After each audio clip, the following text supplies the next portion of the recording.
How we doing, ladies and gentlemen? My name is Wolf, and welcome to build progression number 1 for my Earthquake Bleed Berserker.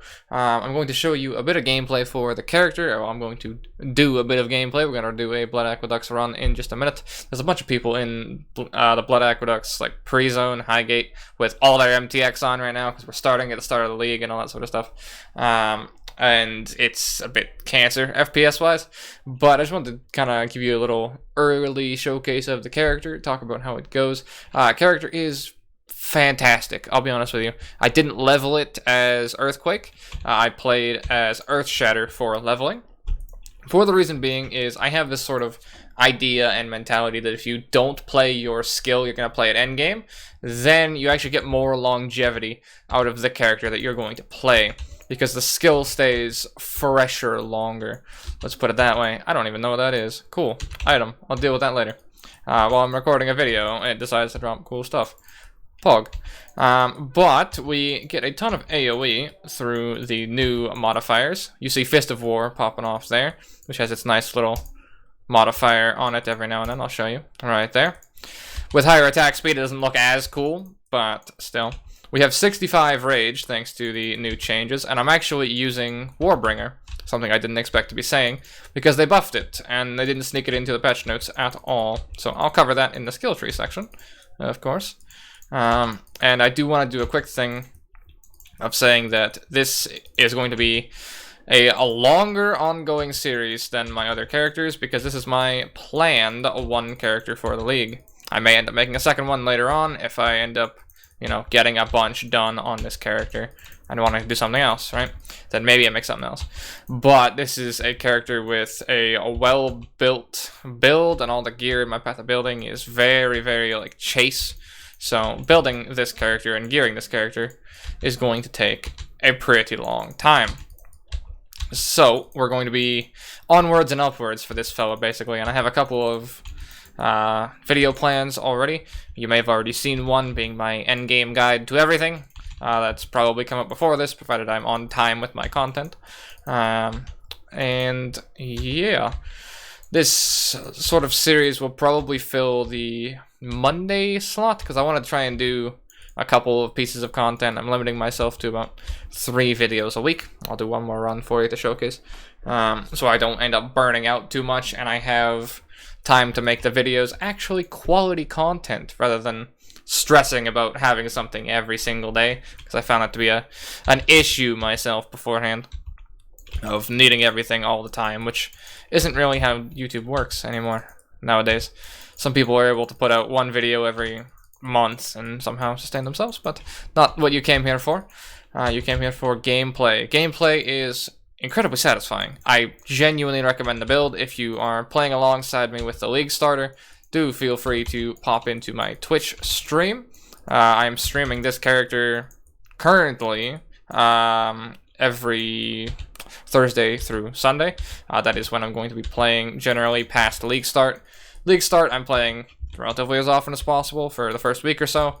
Then I'm going back onto my schedule of Thursday to Sunday. That is when you're going to want to pop in to see this fella on the stream.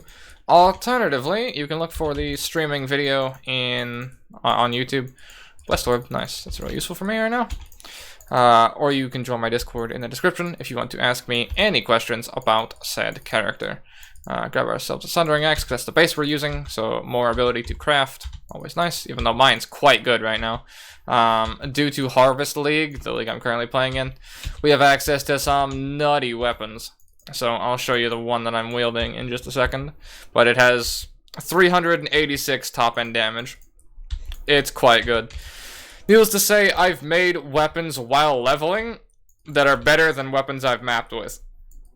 And I mean, like, maybe it's my own fault for mapping with such trash weaponry, but I have actually had leagues where I was doing tier 1, tier 2, tier 3 maps with weapons that were worse than what I had while leveling. And for a two-handed slam-based character, that is very fast Blood Aqueducts clear. So, we are going to pop to the hideout, and I will run you through the actual character. So, to showcase the weapon, that is what I'm currently using. Yeah, It's really damn good, and I can make it better as well, because through harvest crafts, I can actually get rid of that little prefix added fire by planting fire plants that allow me to remove a fire modifier. Target remove. You're hearing me correctly. And then I can target add a physical modifier through physical plants, which is on this weapon, provided I don't hit a suffix, guaranteed hybrid. Or if I change the added phase to a hybrid phase, it would be guaranteed added. But I don't have hybrid because I haven't done betrayal stuff yet. It's day 1. So that is the weapon we're using. It's nuts. I've made a couple renditions on this sort of thing. I've just been crafting with harvest over and over again on my base axe for crafting with fizz, just reforge with fizz till I hit something really high. It's pretty damn good. I can actually get it higher too, which is even crazier for me. But yeah, you guys know the actual end piece I want to make is going to require a lot of bleed fossils. That's going to be an end game goal and hunt of mine. But yeah, the rest of the gear itself is actually pretty shit. We're resist capped once, and that's just slightly, and the rest of it's pretty low. I'm going to be spending the next day or so actually getting my resist up to par, getting my character up to par, and just power farming blood aqueducts. We made it to end game today. We got all the passives. We got all the Ascendancy stuff and whatnot. So now I'm going to be gearing. I'm going to be sorting out my flasks and then moving into maps within the next probably day-ish. I'm trying to obviously play on my schedule, so I don't want to play 15 hours a day sort of stuff. I don't want to burn out, right? I want to get more content to you guys. And the way I do that is not burning out, generally. So to cover the gear quickly, helmet with life and crafted res, chest piece with life, double res, strength a suffix, so I can't craft a third res. Big sad, I know. Belt with life res, which is pretty shit. Gloves that are just res pieces, which below, because I'm actually out of currency right now, so I can't craft anything else, which is why I'm power farming blood aqueducts. Boots with movement speed, res, and shitty life. This res is to try and make it so I don't get one-shot by elemental mobs. A pretty decent 2-stone ring that I can't replace because it has too much resist, even though the actual ring itself is garbage. Necklace with life res, and a stat stick to fix stat problems, because you are going to have very slight stat issues with intelligence, but that's what the necklace is for. Flasks. We have a bleed removal flask. I want a bleed removal panicked or a bleed removal cautious. Either of those are optimal. Sulfur, probably want curse immune here. Quicksilver, roll whatever you feel like here. Freeze removal granite, crafted this with Einhar, do recommend. And adrenaline quicksilver, because I'm a fucking meme lord. I got this level 4 off Bestel, so yeah, that's quite good. Skill tree wise, what we are looking at is relatively the same to the path of building. I've made a few changes. I'm not going Pain Reaver, so I will update this, but some of the nodes that I have in game don't actually exist on Path of Building currently, because my it's not updatable at the moment, put it that way. I'm using the community fork as well. If you're having problems importing, that is why. I've had to make that a note on the stream. If you can't import the builds because you don't have the community fork. I'm actually using Warbringer because it doesn't suck complete donkey peen like it does here, where you sacrifice 25 rage if you have at least 25 rage, which screws with your stun immunity from Rite of Ruin. That got changed. It got buffed. I'll show you. Extend it out. Thank you. It now grants 10 rage per 5 power, so that's basically doubled if you have less than 25 rage, which caps you really quickly. Sacrifices 10 rage if you have at least 25, which means it doesn't take you under your stun immunity pretty much ever. It will knock your rage down every now and then, but it doesn't really take you under stun immunity. Certain attacks deal more damage if you've Warcried recently. Or Warcry sacrificed rage, sorry. We're using Seismic Cry, which is the new Warcry that's added in, that makes our slams bigger and better, right? And it gets better with each slam. The third one being a thick-ass boy.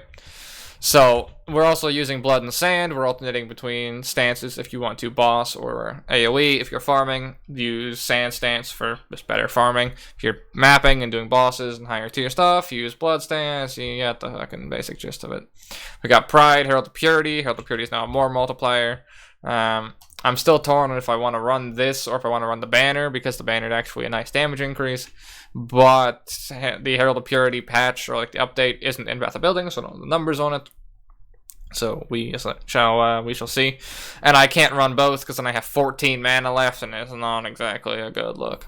Maybe I go about increasing the mana pool to solve that problem. I'm not really sure, but maybe that'll fix it. But that's gonna come through gear on fully optimized gear already. So when I have a space to craft mana. Doubt that'll ever happen, personally. Yeah, so the other notes in the skill tree, Berserking gives plus 10 maximum rage, and Hatchet Master gives plus 5 maximum rage. Talked about that in the Elite Starter.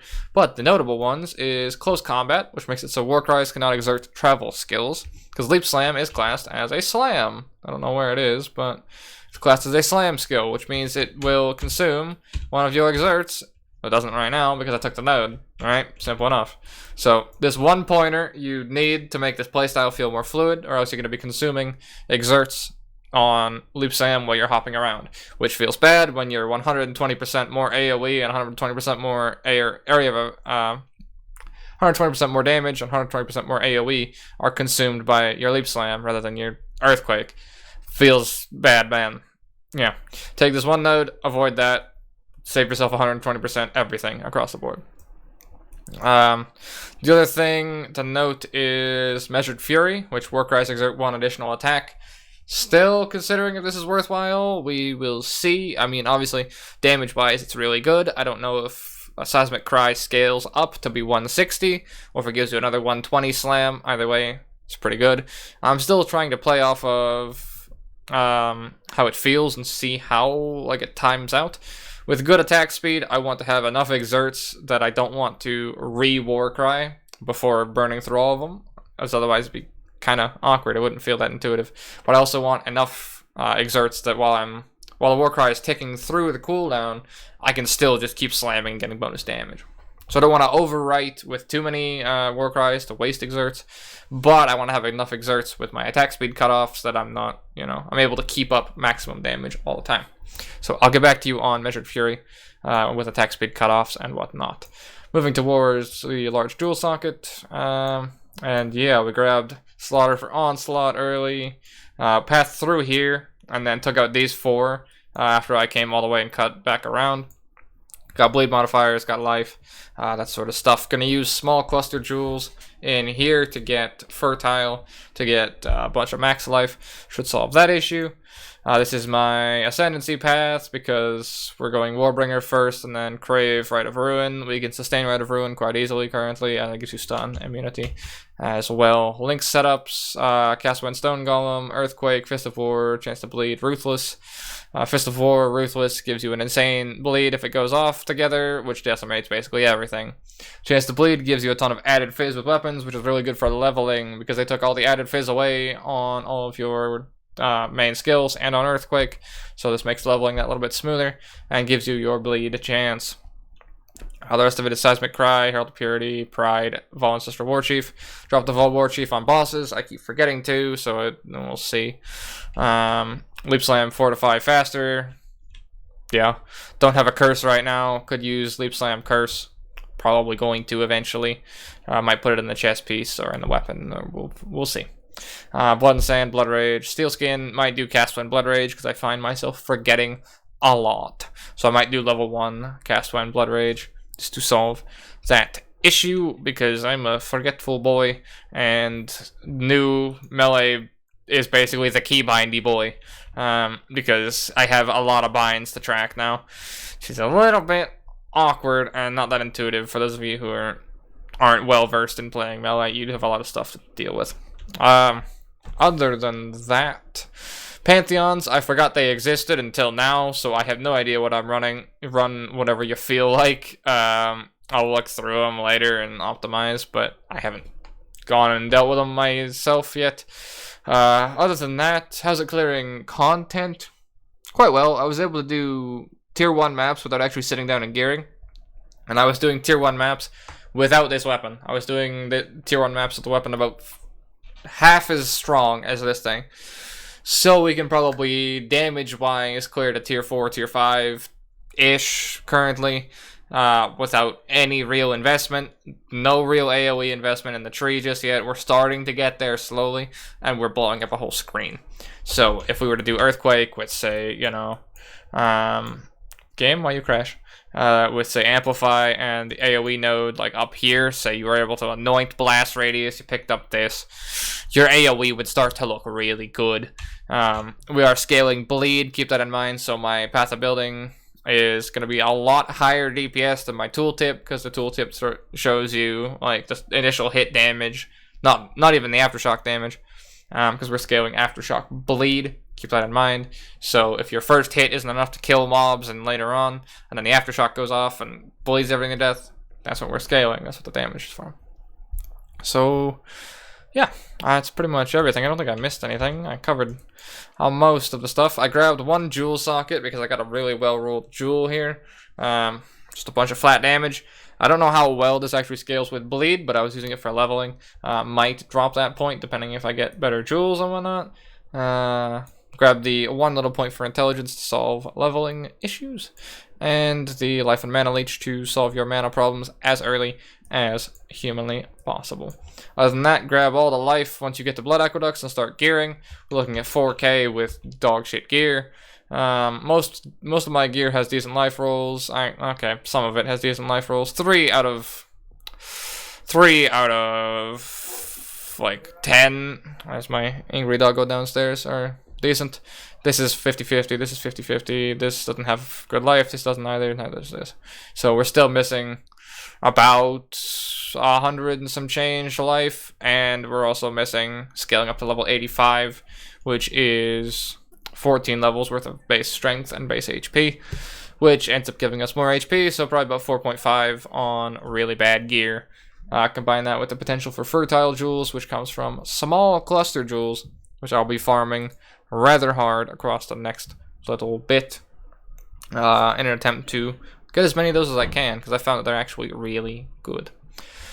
But yeah, I don't think I missed anything. I feel like the video's a little too short for what I'm used to. It's 17 minutes, but I think I just covered everything really quickly. Like, I covered the skill tree, I covered, you know, a build itself, the actual gear I'm using.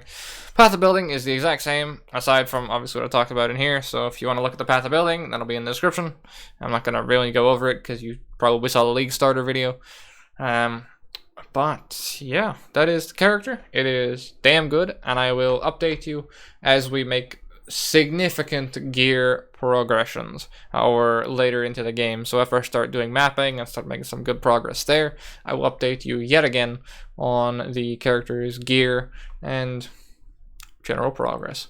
That's going to be all from me, and as always, let me know how you are doing with the build if you are playing along. But as always, take care, gentlemen.